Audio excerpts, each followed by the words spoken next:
Hi hello ನಮಸ್ಕಾರ ಸ್ನೇಹಿತರೆ. ಕೊನೆಗೂ ಕೂಡ ಇಲ್ಲಿ ವರದನ ಬಾಳಿಗೆ ವಿಲ್ಲನ್ ಎಂಟ್ರಿ ಕೊಡ್ತಾ ಇದ್ರೆ ಇಲ್ಲಿ ರಾಣಿಯ ಬದುಕಲ್ಲಿ ಬೆಳಕು ಮೂಡ್ತದ. ಇದರ ನಡುವೆ ರಾಣಿ ಮುಂದೆ ದೊಡ್ಡ ಸವಾಲೇ ಎದುರಾಗಿದೆ. ಹಾಗಾದ್ರೆ ಏನಾಯ್ತು ಏನ್ ಕಥೆ ಎಲ್ಲವನ್ನ ಕೂಡ ತಿಳ್ಕೋಬೇಕು ಅಂದ್ರೆ ಈಗಲೇ ನಮ್ಮ ಈ ಚಾನಲ್ನ ಸಬ್ಸ್ಕ್ರೈಬ್ ಮಾಡಿ, ಹಾಗೆ ಒಂದು ವಿಡಿಯೋವನ್ನು ಪೂರ್ತಿಯಾಗಿ ನೋಡೋದನ್ನ ಯಾವುದೇ ಕಾರಣಕ್ಕೂ ಕೂಡ ಮರಿಬೇಡಿ.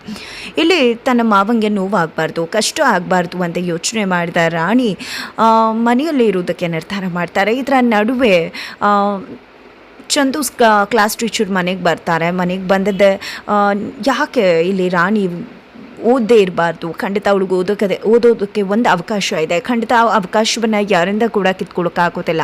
ನಾಳೆ ನಮ್ಮ ಸ್ಕೂಲಲ್ಲಿ ಸ್ಕಾಲರ್ಶಿಪ್ ಕೊಡೋದಕ್ಕೋಸ್ಕರ ಮಕ್ಕಳಿಗೆಲ್ಲರಿಗೂ ಕೂಡ ಪರೀಕ್ಷೆ ಮಾಡ್ತಿದ್ದಾರೆ. ಆ ಪರೀಕ್ಷೆಯಲ್ಲಿ ಪಾಸಾದ 10 ಮಕ್ಕಳಿಗೆ ಸ್ಕಾಲರ್ಶಿಪ್ ಸಿಗುತ್ತೆ. ಆಗ ಯಾವುದೇ ಇನ್ಫ್ಲೂಯೆನ್ಸ್ ಬೇಕಾಗಿಲ್ಲ, ಯಾವುದೇ ಪ್ರಿನ್ಸಿಪಲ್ ಕೂಡ ಬೇಡ ಅನ್ನೋದಕ್ಕೆ ಸಾಧ್ಯನೇ ಇಲ್ಲ. ರಾಣಿ ಖಂಡಿತ ಅದರಲ್ಲಿ ಸೀಟ್ ತೊಗೋಬೇಕಾಗತ್ತೆ. ಸೀಟ್ ತೊಗೊಂಡ್ರೆ ಖಂಡಿತ ಯಾರೂ ಏನೂ ಮಾಡ್ಕೊಳಕ್ಕಾಗೋದಿಲ್ಲ. ಅವಳು ಸ್ಕೂಲಿಗೆ ಬರೋದನ್ನು ಕೂಡ ಯಾರಿಂದನೂ ಕೂಡ ಸ್ಟಾಪ್ ಮಾಡ್ಲಿಕ್ಕೆ ಆಗೋದಿಲ್ಲ ಅಂತ ಹೇಳಿದಾಗ ಇಲ್ಲಿ ರಾಣಿ ಮತ್ತು ಮಾವ ಎಲ್ರಿಗೂ ಖುಷಿ ಆಗುತ್ತೆ. ಆದರೆ ಮಾವ ನಾಳೆನೇ ಎಕ್ಸಾಮ್ ಇದೆ ಅಂತ ಹೇಳ್ತಿದ್ರೆ ಅದು ಹೇಗೆ ಸಾಧ್ಯ ಆಗುತ್ತೆ ಅಂತ ಕೇಳ್ತಿದ್ರೆ ಈ ಕಡೆ ಒಳಗಡೆ ಇರ್ತಕ್ಕಂಥ ಲೋಹಿತ, ನಾವೇ ಇಷ್ಟು ವರ್ಷ ಎಕ್ಸಾಮ್ ಬರೀತಿದ್ವಿ, ನಮಗೆ ಒಂದಿನ ಕೂಡ ಸ್ಕಾಲರ್ಶಿಪ್ ಸಿಕ್ಕಿಲ್ಲ, ಈ ಜೈಲ್ ಹಕ್ಕಿ ಆಗಿದ್ದಂತಹ ಈ ಜೈಲಿನ ರಾಣಿಗೆ ಸ್ಕಾಲರ್ಶಿಪ್ ಸಿಕ್ಬಿಡುತ್ತೆ, ಅದು ಹೇಗೆ ಪಾಸ್ ಆಗಿಬಿಡ್ತಾಳೆ, ನಾನು ನೋಡಿ ಬಿಡ್ತೀನಿ ಅಂತ ಅನ್ಕೋತಾರೆ. ನಂತರ ಇಲ್ಲಿ ಅತ್ತೆ ಕೂಡ ಏನು ಇವಳು ಒಂದಿನದಲ್ಲಿ ಎಲ್ಲನೂ ಕೂಡ ಓದಿ ಎಕ್ಸಾಮ್ ಬರೆಯೋದಾ, ಪಾಸ್ ಆಗೋದಾ ಅಂತ ನಗೋಕೆ ಶುರು ಮಾಡ್ಕೋತಾರೆ. ಯಾಕೆ ನಗ್ತಾ ಇದ್ದೀರಾ ಅಂತ ಟೀಚರ್ ಕೇಳಿದಾಗ ಏನಿಲ್ಲ, ಸ್ಕಾಲರ್ಶಿಪ್ ಸಿಗುತ್ತೆ ಅಂತ ಹೇಳಿದ್ರಲ್ವ, ನಮ್ಮ ರಾಣಿ ಕೂಡ ಸ್ಕೂಲ್ಗೆ ಹೋಗ್ತಾಳೆ ಅಂತ ಹೇಳಿ ನೆನೆಸ್ಕೊಂಡು ನಗ್ತಾ ಇದೆ ಅಷ್ಟೇ ಅಂತ ಹೇಳ್ತಾರೆ ಅತ್ತೆ. ನಂತರ ಇಲ್ಲಿ ರಾಣಿ, ಮಾವ ನಾಳೆನೇ ಎಕ್ಸಾಮ್ ಇದೆ, ಹೇಗೆ ಸಾಧ್ಯ ಆಗುತ್ತೆ ಅಂತ ಕೇಳಿದ್ದಕ್ಕೆ, ಯಾಕೆ ಮಾವ ಆ ರೀತಿ ಹೇಳ್ತಿದ್ಯಾ, ಖಂಡಿತ ಮಾಮ ಎಲ್ಲ ಕೂಡ ಸಾಧ್ಯ ಆಗುತ್ತೆ. ಅಮ್ಮ ಯಾವಾಗಲೂ ಹೇಳ್ತಿದ್ರು ಅವಕಾಶ ಸಿಕ್ಕಾಗ ಅದನ್ನು ಬಳಸ್ಕೋಬೇಕು, ಯಾಕಂದರೆ ಸಮಯ ಅನ್ನೋದಕ್ಕೆ ನಾವು ಕಾಯಬಾರ್ದು, ಸಮಯ ಬಂದದನ್ನು ನಾವು ಪಡ್ಕೋಬೇಕಾಗತ್ತೆ, ಅದನ್ನು ಬಳಸ್ಕೋಬೇಕಾಗತ್ತೆ. ಸಮಯ ಬರಲಿ ಅಂತ ಕಾಯ್ತಾ ಇದ್ದರೆ ಇದ್ದ ಅವಕಾಶ ಕೂಡ ತಪ್ಪಿ ಹೋಗುತ್ತೆ. ಕಷ್ಟಪಟ್ಟಾದರೂ ಪರವಾಗಿಲ್ಲ, ನಾವು ಆ ಕೆಲಸವನ್ನು ಮಾಡಲೇಬೇಕು, ಆ ಸಮಯವನ್ನು ಸದುಪಯೋಗ ಪಡಿಸ್ಕೊಳ್ಳೇಬೇಕು ಅಂತ ಹೇಳಿ ರಾಣಿ ಹೇಳಿದಾಗ, ಖಂಡಿತ ರಾಣಿ ನೀನು ಖಂಡಿತ ನಾಳೆ ಎಕ್ಸಾಮಲ್ಲಿ ಸ್ಕಾಲರ್ಶಿಪ್ ತೊಗೊಳ್ತೀಯ, ಒಳ್ಳೆ ಮಾರ್ಕ್ಸನ್ನು ತೆಗೆದು ಪಾಸ್ ಆಗ್ತೀಯ ಅನ್ನೋ ದೃಢ ವಿಶ್ವಾಸ ನನಗಿದೆ. ಯಾಕಂದರೆ ನಿನಗೆ ಓದಬೇಕು ಅನ್ನೋ ಛಲ ಹಠ ಎಲ್ಲವೂ ಕೂಡ ಇದೆ, ಅದಿದೆ ಅಂದಮೇಲೆ ಖಂಡಿತ ನೀನು ಮೇಲ್ ಬರ್ತೀಯ, ತುಂಬ ಚೆನ್ನಾಗಿ ಓದ್ತೀಯ. ನಾಳೆ 5ನೇ ಕ್ಲಾಸ್ ಪುಸ್ತಕನ ಉಟ್ಕೊಂಡು ಬಂದು ಚೆನ್ನಾಗಿ ಎಕ್ಸಾಮ್ ಬರೀ ಆಯಿತಾ, ನಿನಗೆ ಏನೇ ಕನ್ಫ್ಯೂಷನ್ಸ್ ಇದ್ದರೂ ಕೂಡ ಚಂದು ಮತ್ತು ಲೋಹಿತಾನ ಕೇಳು ಅಂತ ಹೇಳಿ ಟೀಚರ್ ಹೋಗ್ತಾರೆ. ನಂತರ ಚಂದು ಕೂಡ ಬಂದು, ನಿನಗೆ ನಾನು ಪುಸ್ತಕ ಕೊಡ್ತೀನಿ ಬಾ ರಾಣಿ, ನಿನಗೇನಾದರೂ ಡೌಟ್ಸ್ ಇದ್ದರೆ ಕೇಳು, ನಾನು ಅದನ್ನು ಕ್ಲಿಯರ್ ಮಾಡ್ತೀನಿ ಅಂತ ಹೇಳ್ತಾರೆ. ನಂತರ ಇಲ್ಲಿ ರಾಣಿ ಓದ್ಕೊಳ್ಳೋದಕ್ಕೆ ಅಂತ ಹೋಗಿದ್ದಾಳೆ. ಈ ಕಡೆ ಲೋಹಿತಾನ ಕರೆದಿದ್ದೆ ಅಮ್ಮ ತರಾಟೆಗೆ ತೊಗೊಂಡಿದ್ದಾರೆ. ಏನು ಇಷ್ಟು ವರ್ಷಗಳ ಕಾಲ ಸ್ಕೂಲಲ್ಲಿ ಸ್ಕಾಲರ್ಶಿಪ್ ಇದೆಯಂತೆ, ಆ ವಿಷಯ ನಮಗೆ ಗೊತ್ತಿಲ್ಲ, ಇವಾಗ ಗೊತ್ತಾಗ್ತದೆ, ಏನು ಸುಳ್ಳು ಹೇಳಿಬಿಟ್ಟು ಮೋಸ ಮಾಡ್ತಿದ್ರೆ, ಸ್ಕಾಲರ್ಶಿಪ್ ಇದ್ದರೆ ಎಷ್ಟು ಸಹಾಯ ಆಗೋದಿಲ್ಲ, ಕುತ್ಕೊಂಡು ಓದ್ಕೊಂಡು ಒಳ್ಳೆ ಎಕ್ಸಾಮನ್ನು ಒಳ್ಳೆ ರೀತಿ ಎಕ್ಸಾಮನ್ನು ಬರೆದು ಪಾಸಾಗಿ ಸ್ಕಾಲರ್ಶಿಪ್ ತೊಗೋಬೇಕಲ್ವಾ, ಈಗ ಹೋಗಿ ಕುತ್ಕೊಂಡು ಓದು ಅಂತ ಹೇಳಿ ಅಮ್ಮ ಹೇಳಿದಾಗ, ಅಯ್ಯೋ ಅಮ್ಮ ಖಂಡಿತ ನಾನು ಆಲ್ರೆಡಿ ಓದ್ಕೊಂಡಿದ್ದೇನಮ್ಮ, ಈಗ ಮಲ್ಕೋತೀನಿ ಅಂತ ಲೋಹಿತ ಹೇಳಿದಾಗ, ನಿನ್ನ ಸುಮ್ಮನೆ ಬಿಟ್ಟರೆ ಆಗೋದಿಲ್ಲ, ಸುಮ್ಮನೆ ಹೋಗಿ ಕುತ್ಕೊಂಡು ಓದು ಅಂತ ಕಳಿಸ್ತಾರೆ. ಅಮ್ಮಂಗೆ ಗೊತ್ತು ತುಂಬ ಚೆನ್ನಾಗಿ ಲೋಹಿತ ಕುತ್ಕೊಂಡು ಓದು ಅಂದರೆ ಓದಲ್ಲ ಅಂತ, ಅದೇ ಕಾರಣಕ್ಕೆ ಅವರೇ ಹೋಗಿ ಕೂರಿಸ್ಕೊಂಡು ಓದಿಸ್ತಿದ್ದಾರೆ. ಹೊರಗಡೆ ರಾಣಿ ಮುಂದೆ ಮಾಮ ಕೂಡ ಕೂತಿದ್ದಾರೆ. ಮಾಮ ಏನೂ ಮಾಡ್ತಿಲ್ಲ, ಜಸ್ಟ್ ಅದು ತಂಗಿ ಮಗಳ ಹತ್ರ ಕೂತ್ಕೊಂಡಿದ್ದಾರೆ. ತಂಗಿ ಮಗಳು ಓದ್ಕೋತಿದ್ದಾರೆ. ರಾಣಿ, ಮಾಮ ನೀನು ಹೋಗಿ ಮಲ್ಕೋ ಅಂದರು, ಇಲ್ಲ ನೀನು ಓದೋ ತನಕ ನಾನು ಇಲ್ಲೇ ಕೂತ್ಕೊಂಡಿರ್ತೀನಿ, ನೀನು ಓದ್ಕೋ ಮಗಳೇ ಅಂತ ಹೇಳ್ತಾರೆ. ರಾಣಿ ಕೂಡ ತುಂಬಾ ಡಿಸಿಪ್ಲಿನ್ ಆಗಿ ಓದ್ಕೋತಿದ್ದಾಳೆ. ನಂತರ ಚಂದು, ಸರಿ ಆಯಿತು ರಾಣಿ, ನಿನ್ಗೇನಾದರೂ ಕನ್ಫ್ಯೂಷನ್ಸ್ ಇದ್ದರೆ ನನ್ನ ಬದ್ ಕೇಳು, ನಾನು ಎದ್ದು ಎಲ್ಲನೂ ಕ್ಲಿಯರ್ ಮಾಡ್ತೀನಿ, ಈಗ ನೀನು ಓದ್ಕೋ ಆಯಿತಾ ಅಂತ ಹೇಳಿ ಚಂದು ಮಲ್ಕೊಳ್ಳೋಕೆ ಹೋಗ್ತಿದ್ದಾಗೆ, ಲೋಹಿತ ಎಕ್ಸಾಮ್ಗೆ ಓದ್ಕೋತಾ ಇದೆಯಾ, ಚೆನ್ನಾಗಿ ಓದ್ಕೋ ಲೋಹಿತ ನೀನು ಅಂತ ಹೇಳಿ ಆತ ಕೂಡ ಹೋಗಿ ಮಲ್ಕೋತಾರೆ. ನಂತರ ಈ ಕಡೆ ಲೋಹಿತ, ಅಮ್ಮ ನಿದ್ರೆ ಬರ್ತಿದೆ ಅಮ್ಮ, ಮಲ್ಕೋತೀನಿ ಅಮ್ಮ ಅಂತ ಹೇಳಿ ಮಲ್ಕೊಂಡೇ ಬಿಡ್ತಾಳೆ. ಆ ಕಡೆ ಅಮ್ಮ ಕೂಡ ಮಲ್ಕೊಂಡ್ಬಿಡ್ತಾರೆ. ಬಟ್ ಇಲ್ಲಿ ರಾಣಿ ಮಾಮ ಮಲ್ಕೊಂಡಿದ್ದಾರೆ, ಬಟ್ ರಾಣಿ ಮಲ್ಕೊಂಡಿಲ್ಲ. ನಂತರ ಇಲ್ಲಿ ಮಾಮ ನೀನು ಹೋಗಿ ಮಲ್ಕೋ ಮಾಮ, ಇನ್ನು ಸ್ವಲ್ಪ ಇದೆ ನಾನು ಓದ್ಕೊಂಡು ಮಲ್ಕೋತೀನಿ ಅಂದಾಗ, ಹೌದಾ ಸರಿ ಆಯಿತು ಮಲ್ಕೋಬೇಕು ಆಯ್ತಾ ರಾಣಿ ಅಂತ ಹೇಳಿ ಮಾಮ ಹೋಗ್ತಾರೆ. ಈ ಕಡೆ ರಾಣಿ ಓದ್ತಾನೆ ಇದ್ದಾಳೆ. ಅತ್ತ ಕಡೆ ವರದ ಮನೇಲಿ ಕೆಲಸ ಮಾಡ್ತಿರ್ತಕ್ಕಂಥ ಆಕೆ ಒಬ್ರಿಗೆ ಕಾಲ್ ಮಾಡ್ತಾರೆ. ಅದು ಬೇರೆ ಯಾರೂ ಅಲ್ಲ, ವರದ ಅವರ ಹೆಂಡತಿಯ ಅಣ್ಣ ಆಗಿದ್ದಾರೆ. ಅಣ್ಣಂಗೆ ತುಂಬ ಚೆನ್ನಾಗಿ ಗೊತ್ತು ವರದಾನೇ ಏನೋ ಕಿತಾಪತಿ ಮಾಡಿ ನನ್ನ ತಂಗಿಯನ್ನು ಸಾಯಿಸಿದ್ದಾನೆ ಅಂತ, ಹಾಗಾಗಿ ಅವನ ಬಗ್ಗೆ ತಿಳ್ಕೋಬೇಕು, ಏನಾದರೂ ಸಾಕ್ಷಿ ಸಿಕ್ಕಿದ್ರೆ ಅವನ್ನ ಜೈಲಿಗೆ ಕಳಿಸ್ಬೇಕು ಅಂತ ಅವರು ಕೂಡ ಯೋಚನೆ ಮಾಡ್ತಿದ್ದಾರೆ.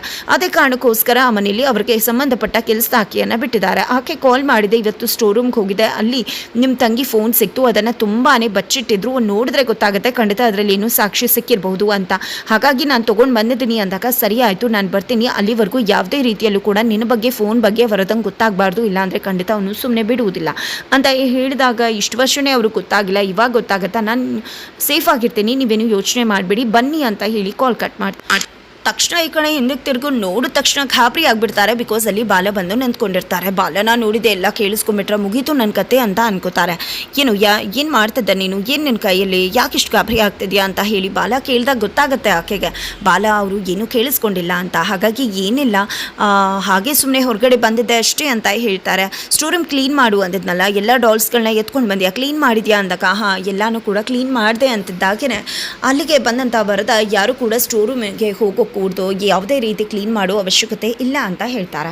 ಆಗ ಇಲ್ಲಿ ತಬ್ಬಿಬಾಗಿರ್ತಕ್ಕಂಥ ಆಕೆ ಹಿಂದೆ ಇರ್ತಕ್ಕಂಥ ಫೋನನ್ನು ಹಾಗೆ ಬಚ್ಚಿಟ್ಕೋತಿದ್ದಾರೆ. ಇಲ್ಲಿ ವರದಂಗೆ ಅನುಮಾನ ಬರುತ್ತೆ, ಏನು ನಿನ್ನ ಕೈ ಹಿಂದೆ ಏನು ಬಚ್ಚಿಟ್ಕೋತಿದ್ಯಾ ನೀನು, ತೋರಿಸು ಅಂತ ಕೇಳ್ತಿದ್ದಾರೆ. ಈ ಕಡೆ ಬಾಲ ಕೂಡ ತೋರಿಸು ಅಂತ ಕೇಳ್ತಿದ್ದಾರೆ. ಫೈನಲಿ ಆಕೆ ಸಿಕ್ಕಿ ಬೀಳೋ ಚಾನ್ಸಸ್ ಇದೆ. ಇತ್ತ ಕಡೆ ರಾಣಿ ಓದ್ತಾನೆ ಇರ್ತಾಳೆ. ಅಲ್ಲಿಗೆ ಬಂದಂತಹ ಅತ್ತೆ ಏನಿದು ಇಷ್ಟೊತ್ತಾದರೂ ಓದ್ತಾನೆ ಇದ್ದಾಳಲ್ಲ ಅಂತ ಅಂದ್ಕೊಂಡಿದ್ದೆ. ಹೋಗಿ ಮಲ್ಕು ರಾಣಿ ಅಂದಾಗ ಇಲ್ಲ ನಾನು ಓದ್ತೀನಿ ಅತ್ತೆ ಅಂತ ಹೇಳಿ ಓದ್ಕೋತಿರ್ತಾಳೆ. ಸರಿ ಆಯಿತು ಓದ್ಕೋ ಅಂತ ಹೇಳಿದೆ, ಲೈಟ್ ಇದ್ರಲ್ವ ಓದ್ಕೊಳ್ಳೋದು ಅಂತ ಹೇಳಿ ಮೇನ್ ಸ್ವಿಚ್ಚನ್ನೇ ಆಫ್ ಮಾಡಿಬಿಡ್ತಾರೆ. ತಕ್ಷಣ ಇಲ್ಲಿ ಬಾಲ ಅವ್ರಿಗೆ ಸತ್ಯ ಅವ್ರಿಗೆ ಎಚ್ಚರ ಆಗುತ್ತೆ. ತಕ್ಷಣ ಬಂದಿದ್ದೆ, ಏನಿದು ರಾಣಿ ಕತ್ತಲಾಗಿದೆ ಇನ್ನೂ ಓದ್ತಿದ್ಯಾ ಅಂದಾಗ ಪರವಾಗಿಲ್ಲ ಮಾವ ಓದ್ಕೋತೀನಿ, ಸ್ವಲ್ಪ ಇದೆ ಓದ್ ಮುಗಿಸಿದ ನಂತರನೇ ನಾನು ಮಲ್ಕೊಳ್ಳೋದು ಅಂದಾಗ ಇರು ದೀಪ ತರ್ತೀನಿ ಅಂತ ದೀಪ ತೊಗೊಂಡು ಬಂದು ದೀಪದಲ್ಲಿ ಓದಿಸ್ತಿದ್ದಾರೆ. ರಾಣಿ ಕೂಡ ಓದ್ಕೋತಿದ್ದಾಳೆ. ಏನಮ್ಮ ಎಲ್ಲದಕ್ಕೂ ಅಡ್ಜಸ್ಟ್ ಆಗ್ತಿಲ್ಲ, ಯಾವುದಕ್ಕೂ ಬೇಜಾರಾಗಲ್ವಾ ನಿನಗೆ ಅಂದಾಗ ಯಾಕೆ ಮಮ್ಮ ಬೇಜಾರು ಮಾಡ್ಕೋಬೇಕು, ನನ್ನನ್ನು ಓದಿಸ್ಬೇಕು ಅಂತ ನೀನು ಎಷ್ಟು ಕಷ್ಟಪಡ್ತಿದ್ಯಾ, ಜೊತೆಗೆ ನಾನು ಓದಬೇಕು ಅಂತ ಕರೆಂಟ್ ಹೋದಾಗ ದೀಪ ಅಂತ ಅಂದ್ಕೊಟ್ಟೆ, ಇದಕ್ಕಿಂತ ಖುಷಿ ಬೇಕಾ ನನಗೆ ಅಂತ ಹೇಳಿ ರಾಣಿ ಹೇಳ್ತಾಳೆ. ನಿಜಕ್ಕೂ ರಾಣಿ ಮಾತನ್ನು ಕೇಳಿದರೆ ಪ್ರತಿಯೊಬ್ಬರು ರಾಣಿಯನ್ನು ನೋಡಿ ಅರ್ಥ ಮಾಡ್ಕೋಬೇಕಾಗುತ್ತೆ. ಬಿಕಾಸ್ ಇವತ್ತು ಎಲ್ಲ ಇದು ಕೂಡ ಏನೂ ಇಲ್ಲ ಅಂತ ಬದುಕ್ತಿದ್ವಿ, ಬಟ್ ರಾಣಿ ಇರೋದ್ರಲ್ಲಿ ಖುಷಿ ಕಾಣ್ತಿದ್ದಾಳೆ. ತದನಂತರ ಇಲ್ಲಿ ತನ್ನ ಸೊಸೆ ಓದ್ತಿರುವುದನ್ನು ನೋಡಿದ್ದೆ ತಂಗಿನೇ ನೆನಪಾಗ್ತಿದ್ದಾರೆ ಇಲ್ಲಿ ಸತ್ಯ ಅವ್ರಿಗೆ. ಅಷ್ಟರಲ್ಲಿ ಅಲ್ಲಿಗೆ ಅವರ ಹೆಂಡತಿ ಬರ್ತಾರೆ. ಬಂದದ್ದೇ ಏನಿದು ಇವಳೇ ಆಗಿ ದೀಪ ಇಟ್ಕೊಂಡಿದ್ದಾಳೆ, ನಮ್ಮ ಲೋಹಿತ್ ಆಗಬೇಕು ಅಂತ ಹೇಳಿ ಕಿತ್ಕೋತಿರ್ತಾರೆ. ಇಲ್ಲಿ ಆತೆ ನನಗೆ ಬೇಕು ಅಂತ ಹೇಳಿ ರಾಣಿ ಹೇಳ್ತಿದ್ರೆ ಯಾಕೆ ಈ ರೀತಿ ಕಿತ್ಕೋತಿದ್ಯಾ, ಲೋಹಿತ ಏನು ಇಷ್ಟೊತ್ತಲ್ಲಿ ಓದೋದಿಲ್ವಲ್ಲ ಅಂದಾಗ ನಿಮಗೆ ನಿಮ್ಮ ಸೊಸೆ ಮಾತ್ರ ಸ್ಕಾಲರ್ಶಿಪ್ ತೊಗೋಬೇಕಲ್ವ, ನನ್ನ ಮಗಳು ತೊಗೋಬಾರ್ದಲ್ವ ಅಂತ ಹೇಳಿದಾಗ ಅದು ಹಾಗಲ್ಲ, ನನಗೆ ತುಂಬ ಚೆನ್ನಾಗಿ ಗೊತ್ತು ಲೋಹಿತ ಓದ್ಕೊಳ್ಳೋದಿಲ್ಲ ಅಂತ, ನಿನಗೆ ಹೊಟ್ಟೆ ಕಿಚ್ಚಿಗೆ ಇದನ್ನು ಇಸ್ಕೊಂಡು ಹೋಗ್ತಿದ್ಯಾ ಅಂತ ಸತ್ಯ ಅವ್ರು ಹೇಳಿದಾಗ ಆ ರೀತಿ ಏನಿಲ್ಲ ನನಗೆ ಬೇಕೇ ಬೇಕು ಅಂತ ಹೇಳಿ ದೀಪನ ತೊಗೊಂಡು ಹೋಗಿಬಿಡ್ತಾರೆ. ಸರಿ ತೊಗೊಂಡು ಹೋಗು ಅಂತ ಹೇಳಿದೆ. ರಾಣಿನ ಕರ್ಕೊಂಡು ಹೋಗಿ ಹೊರಗಡೆ ಇರೋ ಲೈಟ್ ಕಂಬದ ಕೆಳಗಡೆ ಕೂರಿಸಿ ಓದಿಸ್ತಿದ್ದಾರೆ. ಸತ್ಯ ಅವರು ಲೈಟ್ ಕಂಬ ಆದರೂ ಪರವಾಗಿಲ್ಲ, ಏನಾದರೂ ಪರವಾಗಿಲ್ಲ, ರಸ್ತೆ ಆದರೂ ಪರವಾಗಿಲ್ಲ, ತನಗೆ ಓದಬೇಕು, ಸ್ಕಾಲರ್ಶಿಪ್ ಬೇಕು ಅನ್ನೋ ಹಠದಲ್ಲಿ ರಾಣಿ ಕೂಡ ಓದ್ತಿದ್ದಾಳೆ. ಕೊನೆಗೂ ರಾಣಿ ತುಂಬ ಚೆನ್ನಾಗಿ ಓದ್ಕೋತಾಳೆ. ಫೈನಲಿ ಎಕ್ಸಾಮ್ ಹಾಲ್ಗೆ ಬಂದಿದ್ದಾಳೆ. ಆ ಕಡೆ ಪ್ರಿನ್ಸಿಪಲ್ ಎಲ್ರಿಗೂ ಕೊಡೋ ಎಕ್ಸಾಮ್ ಪೇಪರೇ ಬೇರೆ, ರಾಣಿಗೆ ಕೊಡ್ತಿರುವ ಎಕ್ಸಾಮ್ ಪೇಪರೇ ಬೇರೆ. ಅದನ್ನು ನೋಡಿದಂಥ ಕ್ಲಾಸ್ ಟೀಚರ್ ಪ್ರಶ್ನೆ ಮಾಡ್ತಾರೆ, ಏನಿದು ರಾಣಿಗೆ ಯಾಕೆ ಈ ರೀತಿ ಮಾಡ್ತಿದ್ರಾ ಅಂತ. ತುಂಬ ಬ್ರಿಲಿಯಂಟ್ ಸ್ಟೂಡೆಂಟ್ ಅಂತ ಹೇಳಿದ್ರಲ್ವ, ಬರೀಲಿ ಬಿಡಿ ನೋಡೋಣ ಅವಳು ಎಷ್ಟು ಬ್ರಿಲಿಯಂಟ್ ಅಂತ ಗೊತ್ತಾಗುತ್ತೆ ಅಂತ ಹೇಳಿ ಪ್ರಿನ್ಸಿಪಲ್ ಹೇಳ್ತಾರೆ. ರಾಣಿ ನಿಂಗೆ ಎಷ್ಟು ಸಾಧ್ಯ ಆಗುತ್ತೋ ಅಷ್ಟು ಬರೆಯಮ್ಮ ಅಂತ ಹೇಳಿದ್ದಾರೆ. ಬಿಕಾಸ್ ತುಂಬಾ ಟಫ್ ಕೊಟ್ಟಿದ್ದಾರೆ. ಅದನ್ನು ನೋಡಿದ್ದೆ. ಸರಿ ಆಯಿತು ಟೀಚರ್ ಅಂತ ಹೇಳಿ ರಾಣಿ ಎಕ್ಸಾಮ್ ಬರೀತಿದ್ದಾಳೆ. ತುಂಬ ಚೆನ್ನಾಗಿ ಎಕ್ಸಾಮ್ ಬರೀತಾಳೆ, ಫಸ್ಟ್ ರ್ಯಾಂಕಲ್ಲಿ ಪಾಸ್ ಆಗ್ತಾಳೆ. ಹಾಗಿದ್ರೆ ಮುಂದೆನೇ ಆಗುತ್ತೆ, ಮುಂದಿನ ವಿಡಿಯೋ ನೋಡಿ.